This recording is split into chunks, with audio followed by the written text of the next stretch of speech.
4월 4일 살아계신 하나님의 말씀 로마서 8장 26절부터 28절 말씀으로 성령과 합력하여 라는 제 말씀 드립니다.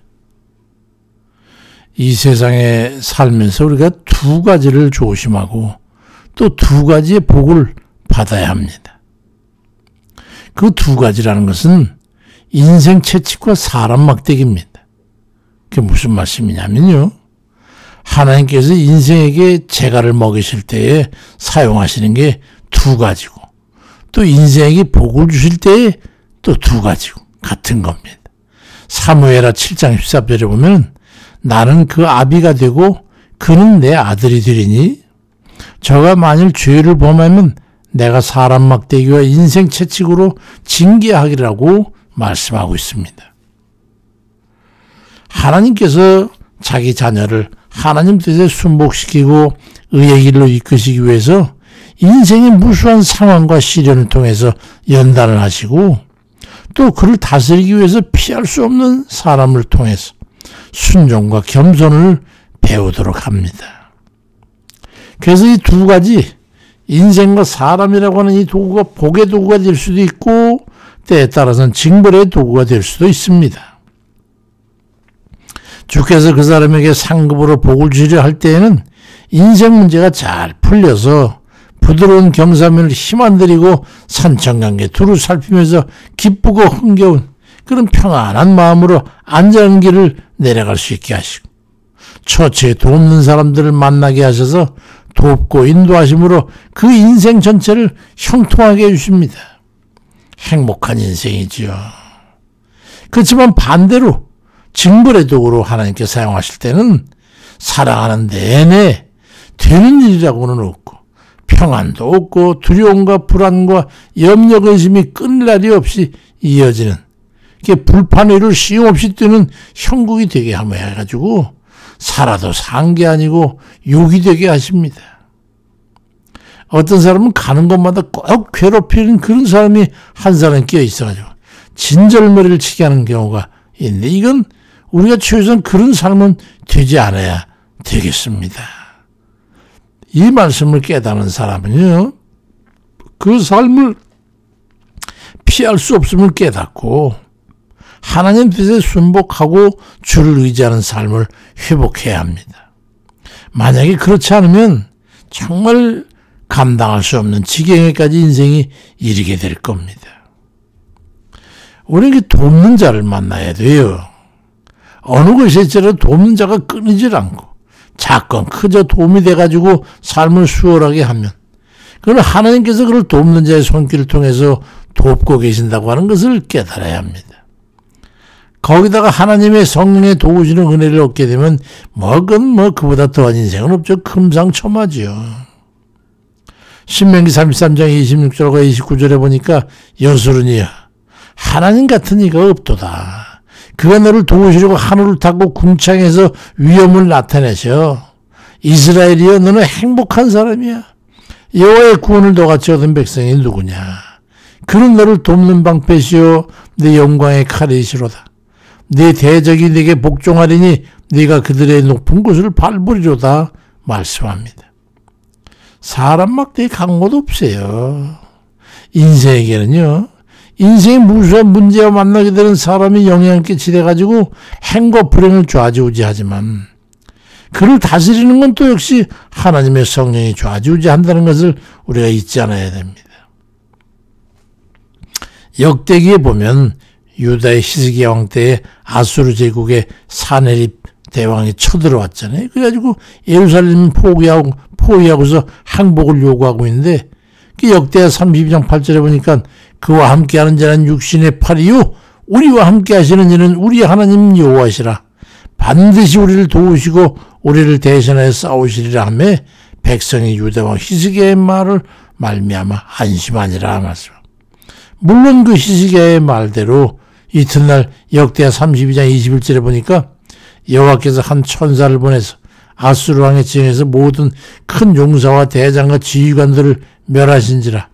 아수르 왕이 낯이 뜨거워 그의 고국으로 돌아갔더니 그의 시내전에 들어갔을 때 그의 몸에서 낳은 자들이 거기서 칼로 죽였더라고 기록되어 있어. 아수르 군대 18만 5천 명이 하루아침에 그냥 몰살당하고 사내립은 자기 나라로 돌아가서 그나마도 암살을 당하게 되고 맙니다. 하나님의 성령의 도움이 아니면 어찌 이 같은 일이 일어날 수가 있겠습니까? 아무리 위기와 협곡에 갇힌 것 같은 그런 궁색한 곤경에 빠질지라도 우리를 도우시는 하나님을 의지해서 하나님의 도우심을 입게 되면 우리 인생은 되는 인생이에요. 기도조차 할 수 없는 그런 처지에 빠질지라도 말이죠. 로마서 8장 26절에는 이와 같이 성령도 우리의 연약함을 도우시니 우리는 마땅히 기도할 바를 알지 못할 때도 오직 성령이 말할 수 없는 탄식으로 우리를 위하여 친히 간구하시니라 말씀합니다. 우리는 아무 힘도 능도 없이 기도 잘 수 없을 때도 성령께서 우리를 그렇게 도우신다 이 말이죠. 우리 인생에는 맞춤형 돕는 이가 있어야 돼요.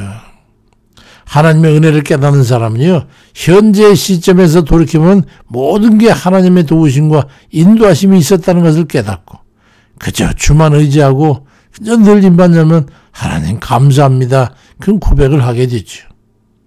사무엘 선지자는 본래의 족속이 쳐들어오니까 사무엘상 7장 9절에 보면 사무엘 젖 먹는 어린 양 하나를 가져다가 온전한 번제를 여호와께 드리고 이스라엘을 위하여 여호와께 부르짖음에 여호와께서 응답하셨더라. 그 응답은 어떻게 났다면 본래의 족속을 물리치게 되고 그러고 나서 사무엘상 7장 12절에 보니까 사무엘이 돌을 취하여 미스바와 센 사이에 세워 이르되 여호와께서 여기까지 우리를 도우셨다고 그 이름을 에베네셀이라 하니라 말씀합니다. 우리 인생에는 하나님의 에베네셀이 되셔야죠. 우리를 돕는 이가 되셔야죠. 우리를 대적하는 이가 되면 우리 인생은 그건 삶이 아니에요. 그건 살았으나 죽은 것과 같은 거예요. 우리 돕는 이가 하나님이 아니시면 우리는 그야말로 정말 아무것도 아니죠.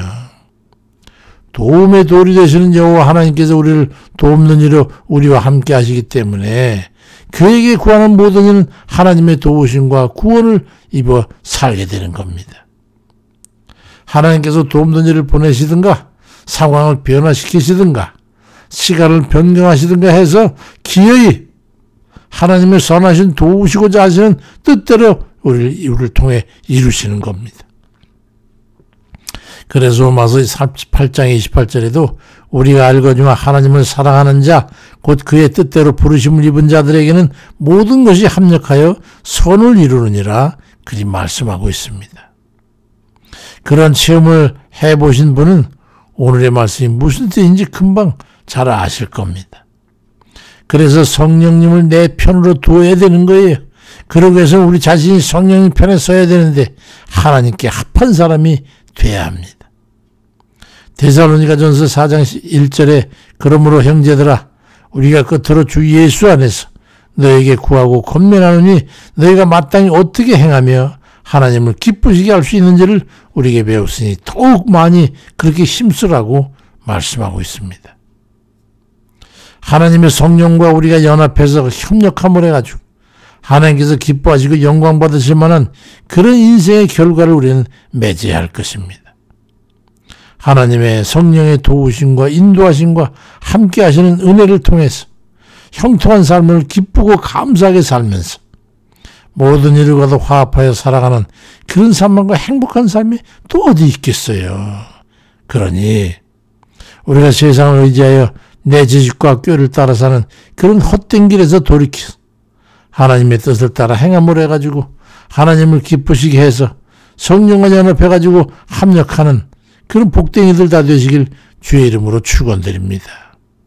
아버지, 우리가 내 멋대로 내 생각, 내 뜻대로 내 계획대로 내 능력을 믿고 살았을 때는 그 삶이 얼마나 고달프고 고되는지요. 우리 힘으로는 아무것도 할 수 없다는 것을 깨닫기까지는 너무도 많은 실패와 낙담의 세월이 있었습니다. 그러나 이제 늦게라도 우리 주님의 은혜를 생각하고 주께 감사하며 주의 성령의 권능과 인도하심에 우리와 함께 하시는 그 삶으로 살아가게 하시니 정말로 감사를 드립니다.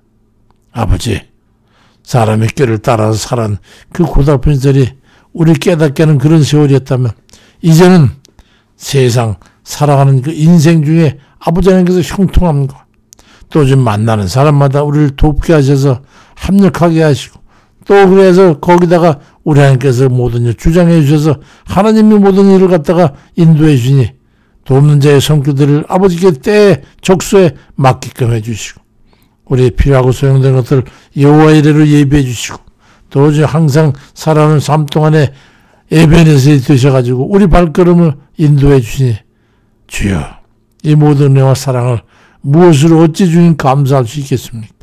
그저 우리 범사에 감사할 수밖에 없는 저의 삶이었음을 주 앞에 고백하고 감사를 드립니다. 아버지 오늘도 모든 이들 함께 해주셔서 특별히 아버지 하나님 이제 깊은 병 가운데 아버지 어린 것들 두고 고심 가운데 있는 나를 기억해 주시고 아버지 그 남편 된 아들 기억해 주셔서 아버지 그들을 연약함을 주님께서 치유해 주시고 붙잡아 주세요. 노구 육신에도 주님 병고에 있는 자가 있고 또 주님 어려운 가운데 낙심하는 아버지 사랑하는 딸도 있고 아버지 우리가 다 일일이 주 앞에 아뢰지 못하는 것이라도 아침 저녁으로 주 앞에 아뢰는 모든 우리의 기도와 간구를 들으셔서 어려움과 난관인 자들 건져주시고 병고에 놓인 자들 일으켜 세워주시고 어려운 자들 죽고 아버지 어찌할 바를 알지 못해서 돕는 자의 손길을 기다리는 그들에게 에베네셀이 되어주시고 인도해 주옵소서.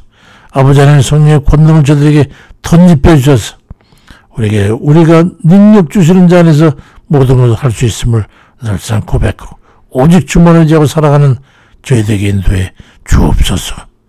오늘도 주만 의지하옵고 모든 말씀을 예수 그리스도의 이름으로 기도드립니다.